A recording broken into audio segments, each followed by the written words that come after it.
پھر وہ کیسے سمجھتے. بہرحال تو محسنات میں انہوں نے کیوں ادھر ترجمہ کیا تھا کہ یہ شوہردار عورتیں ہیں؟ وجہ یہ ہے کہ وہ حرام عورتوں میں اللہ فہرست حرام عورتوں کی ذکر فرما رہا تھا، وہاں محسنات من النساء کہا تو انہوں نے کہا کہ اب اور کیا کریں، اب مجبوری ہے، کوئی تو ایسا معنی کریں جس سے یہ حرام ہو، اور وہ یہ ہو سکتا ہے کہ یہ شوہردار عورتیں سب اس لیے شادی شدہ عورتیں مانا کریں.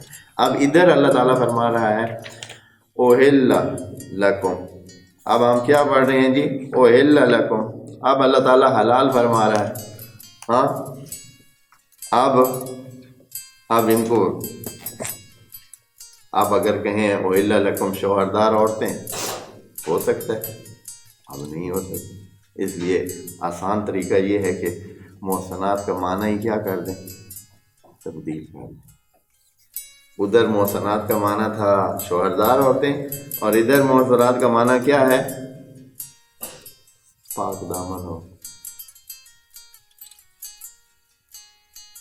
انشاءاللہ دوستوں کو سمجھ آئی ہوگی کہ کس طرح یہ مفسرین احباب کیا کر رہے ہیں. ایک قسم کا قرآن مجید کے ساتھ بہت ہی سرسری انداز اپنا رہے ہیں، ایسے جیسے بھائی کسی ایسے عام سی کتاب ہے، ٹھیک ہے جی یہ معنی کر دیں تو بھی خیر وہ کر دیں، ادھر ضرورت پڑتی ہے تو یہ معنی کر دیتے ہیں، ادھر ضرورت پڑتی ہے تو وہ معنی.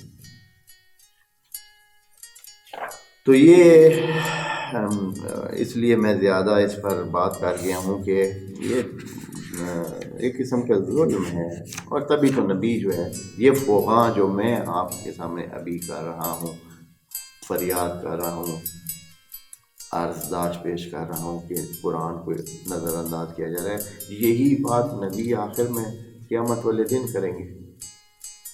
وقال الرسول رب ان قومی اتخذوا هذا القرآن مہجورا. اے میرے رب، میری قوم نے قرآن کو مہجور رکھا ہے، دور رکھا ہے خود سے، نہیں عمل کیا ہے اس پر. یہ شکایت نبی، ہمارے نبی قیامت والے دن اللہ تعالیٰ کے سامنے کھڑے ہو کر فریاد کر رہے ہیں. اسی قرآن میں ہے یہ.